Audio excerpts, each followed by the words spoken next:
So that for each any elevation regime, you can have two different flow depths: a supercritical depth, thin and fast, or a subcritical depth, slow and deep. And you wonder, well, how does that happen like that? And I think, in thinking long and hard about it, it brings me back to the old quadratic formula. Roddy, do you remember your old quadratic formula? It comes from that, but it's, x is equal to like minus b plus or minus the square root of b squared for yada yada yada yada. The key here is b plus or minus. And I'm sure when you're in high school you say, what's up with the plus or minus? What it gives you is two answers. So when dealing with a parabola, and dealing with the parabola of this relationship, it gives us two answers. It gives us conjugate depths. So you can blame that on, or you can credit that to the hydraulic formula. And the interesting, so that's why in dealing with flow calculations, you have to determine whether you're in a critical zone or in a subcritical zone. Typically in nature, it doesn't stay critical for very long. It's there's a lot of head loss associated with that, because Chuck, head loss was proportional to E equals mc squared. V squared over 2g. So it'll go critical at times, but it very quickly wants to jump back up to this conjugate depth. And the reason, and the great thing about this graph is this point right here, where there is only one conjugate depth. There's only one depth, and this depth would be called critical depth. Very good. So this is why we measure. That's why we measure that in flumes. The flow entering a flume comes in through here. We measure it at critical depth, and at the exit of the flume, it goes supercritical, eventually to get back to that area there. Are there any questions? Don't sign up to be a professor anywhere, okay? You don't think so? All right. So you're done with school, aren't you? Yes. the total energy then changes through the whole, going through the flume then. The energy at the flume. This is where you'd be measuring. This would be the most efficient energy. The mean stays the same. Right.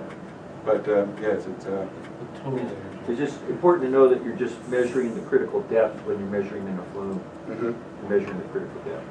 And in actuality, in a weir, you're also measuring a critical depth there. They're all kind of related to that Bernoulli relationship.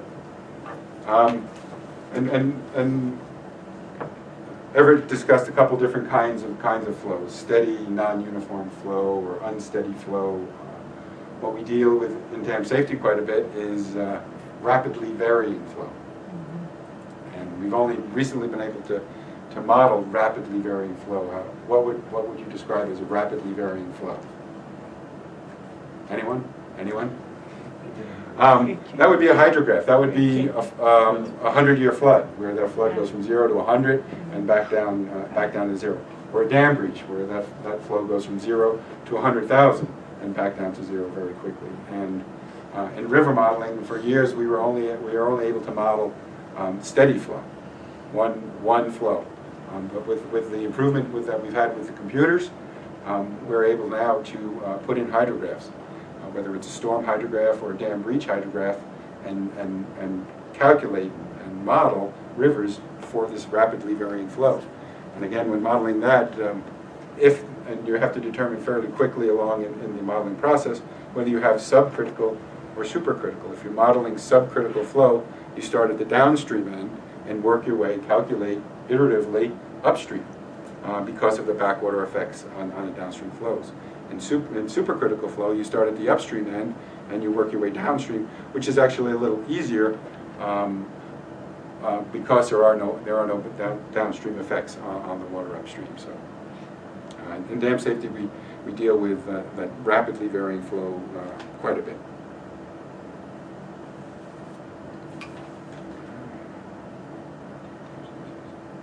I think I've effectively covered everything that I've sketched out here.